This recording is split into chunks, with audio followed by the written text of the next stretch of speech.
Hello. So, if you saw the previous video, I kind of gave you a little bit of an idea of exactly who I am and powder brows and kind of the process that I go about doing powder brows. So, I figured I would just go straight into talking about the consent form if you had any types of concerns about medical situations. Okay. And all of this information is more for you to know if you should then talk to a medical professional and get their consent before doing it. I've had people that have had some of the things on here and they've spoken to their doctor and it was fine and they got the go ahead to do it. Okay. I am not a medical professional, so I cannot advise about anything medically. I can just tell you what I know could possibly occur, but it's not a definite. Okay. So we're going to just start right here where it says if you had or previously have had any of the things listed here. So MRSA or some autoimmune disorder, and that's because anything that has to do with the autoimmune system, you are doing a tattoo, you're doing an injury to the skin. I mean, essentially that's what that is, right? Your body needs to be able to heal and retain the pigment correctly. So if you have a low immune system, that could make the process harder. You might take longer to heal, which might make the pigment not stay, can maybe cause scarring or some kind of infection because it's healing, it's taking too long to heal. So that's just what we want you to be aware of, okay?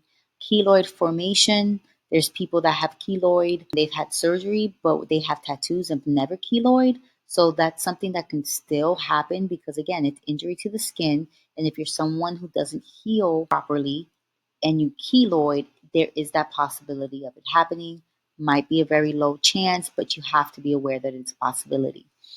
Okay, so Botox, if you had Botox, you have to wait about 6 to 8 weeks to be able to get the tattoo done. And you can always talk to your med spa provider, and they also know just about the range of when that is. So anything with excessive bleeding, if you're like on blood thinners or anything like that, it will cause the area to bleed more. It is putting a little needle to your skin. Usually there isn't any bleeding. I might have like a pin drop bleeding, but if you're somebody who does have excessive bleeding, we're going to see a lot more bleeding, and that's going to help. Well, it's not going to help. It's actually going to do the opposite. It's going to push the pigment out, right? Because the more you bleed, it's pushing pigment out. Can it be done? It can be done, but you might need extensive touch up and you might need an additional touch up just to make sure that pigment does stay in. Okay, diabetes, anything with blood circulation, anything with fighting infection. Again, diabetes lowers your immune system. Might whatever medication could lower your ability again to fight infection. So again, talk with a doctor. Skin disease, skin lesions, skin sensitivity to soap or disinfectants. So if your skin is very, very sensitive or you're allergic to certain soaps, you definitely have to let me know because we do have to disinfect the area. You might have extra sensitivity because of any soaps that I'm using or because of just tattooing in general. In lesions, if you have any open sores on your brows, I cannot tattoo because then obviously there's something going on there that needs to be healed and rectified before I can touch your skin. And skin disease, again, I'm not a medical professional. You should speak to a doctor about that. Allergies, just like anything, I use latex free gloves, so that should be good. Anything that's in the dyes or pigment, it is organic metals and such. So if you are allergic to any of those things, you can do a skin test. But like I said in the previous video, it's not at 100% gonna really know if you're gonna be allergic to it because you might not be allergic to it when it's on top of the skin, but when it enters the skin, you might have a different action. Most people don't have an allergic reaction, but again, I don't know your situation. You would know yourself more than I would. Okay. Epilepsy, seizures, or fainting. If you have never had a tattoo before and this is your first time having a tattoo, you could faint, right? It could be something that you're not used to, and I don't know, you might have a seizure. I am not medically equipped nor that versed on all those things. So if that is something that you do, please talk to a doctor. Let me know what they say and if it's still okay for you to get a tattoo, and then we can work with it. Okay. And blood clotting and all of that. Again, anything that has to do with the blood can affect how it heals. Okay. Pregnant or breastfeeding within the last 3 months, you cannot get this tattoo. It's not advised. You would have to just wait until you were no longer breastfeeding and no longer pregnant and in the clear to be able to do that. Again, hepatitis A, B, and C.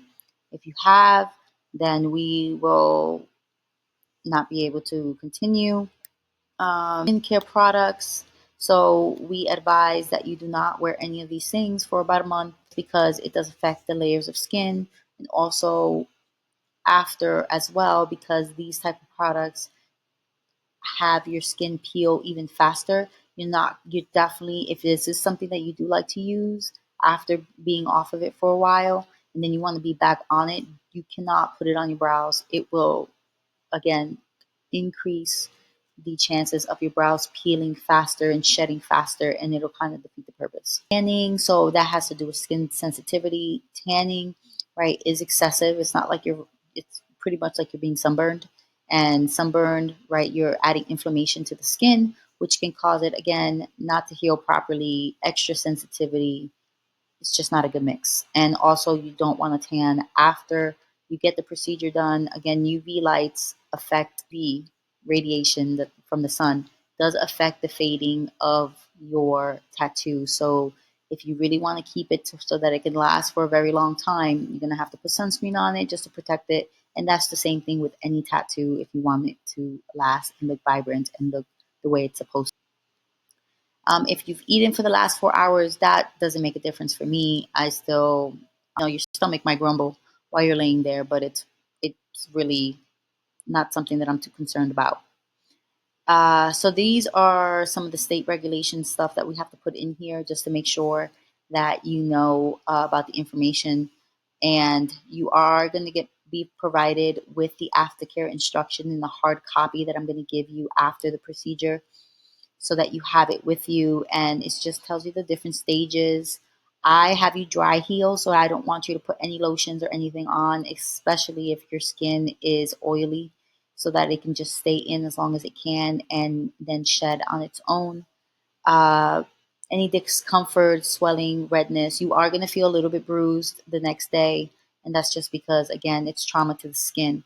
You shouldn't really feel any swelling. I do not overwork the skin. So the swelling part is not going to happen. You might have a little redness the first day or so, but it should all go down like quickly. So this I just spoke about. Those are, it exfoliates the skin and make the skin come out. So that'll be all of this part will be in the aftercare card that I give you. Okay, so understand that there is no guarantee that you're gonna get the saturation.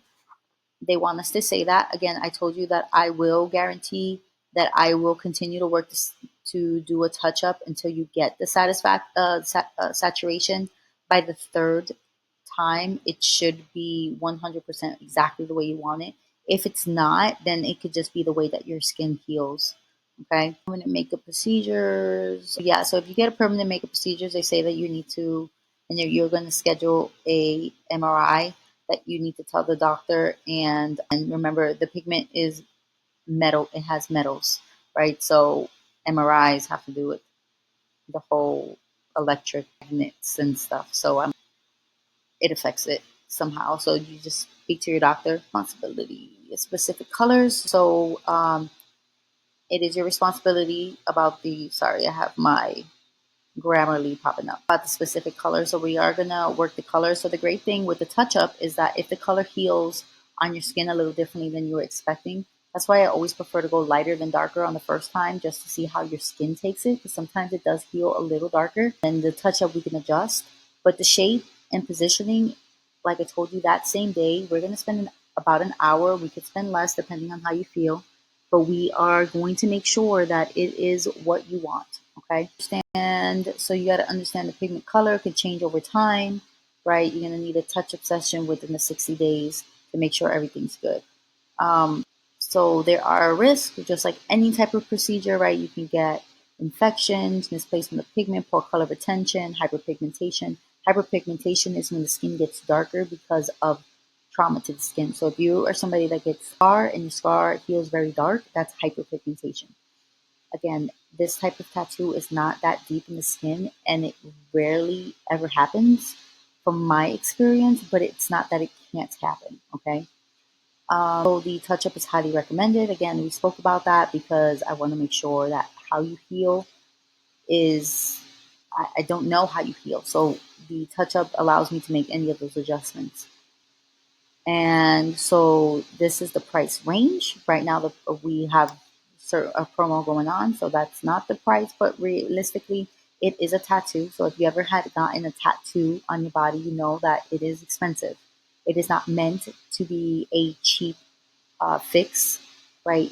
We really need you to evaluate what the value is to you and what the long term worth is, right? Again, 250 or 300 or 450 for a brow tattoo, if it allows you to gain confidence, bring back time into your life where you can just wake up and feel amazing and not have to worry about being in the pool and your makeup smearing or you rubbing your brow because you were sweaty and then now half your brow is gone, and that makes you feel better about yourself, then I don't know. I would think that it's 100% worth it, right?